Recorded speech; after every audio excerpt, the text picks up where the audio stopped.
David, you want to take it away? I need makeup. Oh, you want me to take it away? Yeah, it's all your show now. All right, good deal.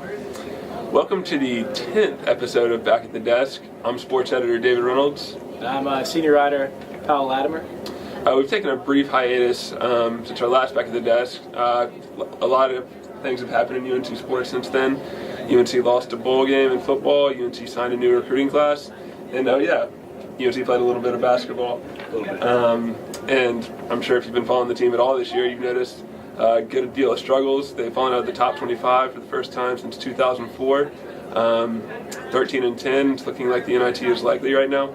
Powell, what are some trends that you've noticed this year from watching UNC? Well, it's been all about the points. I mean, UNC is built on getting easy baskets in transition, scoring a lot of points. You know, the last 3 years, I think they've averaged 84, 87, and 89 points in ACC play. This year, averaging 70 points.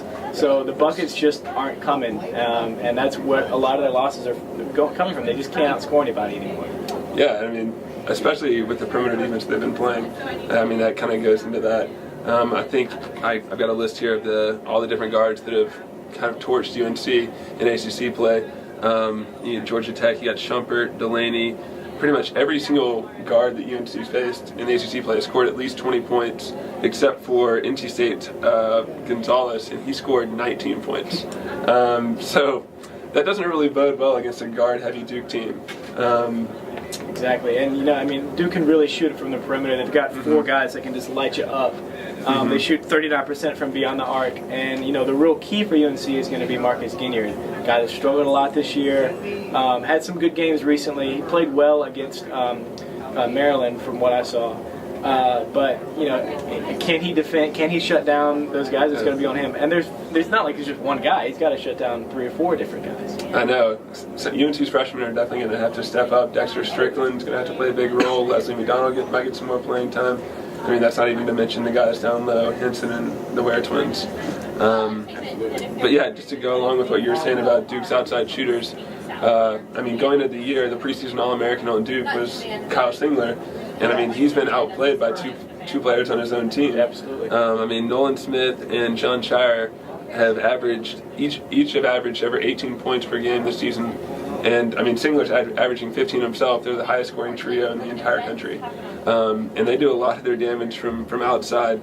Shire and Singler both taking more than 100 three-pointers. And they're averaging I think Shire's averaging 39% and Singler's averaging about 36%. So, those numbers tend to go up against UNC's perimeter defense because, let's face it, they don't play very good defense. Well, their system isn't built for a lot of perimeter defense. They do tend to get lit up, and again, they just can't score like they used to overshadow that. So it looks a whole lot more glaring because the offense isn't there. But with every game in this series, you can kind of throw out the records and throw out some of the statistics. Yeah, you can. To a certain extent, this is probably going to be a different UNC team that we see Wednesday night than we have, I guess, in the past couple of games. I don't expect a 20-point blowout. I don't know about you. But yeah, it's time to make some predictions. What do you think is going to happen in tonight's game? Well, Duke is a hot shooting team. They can get hot real easy. They can really light you up, like we've said.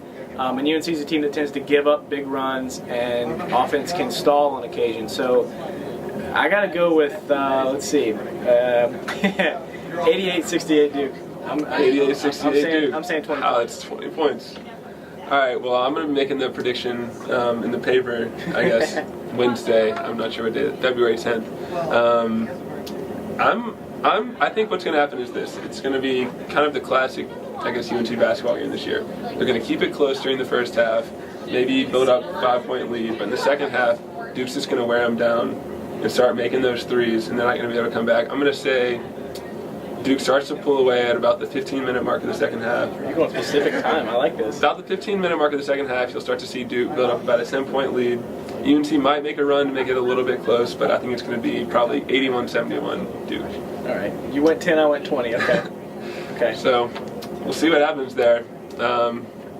If you want to comment on this video and let us know what you think the score is going to be, we would love that. If you disagree with us, let us know. sports@unc.edu, and hope to see you at the game tonight.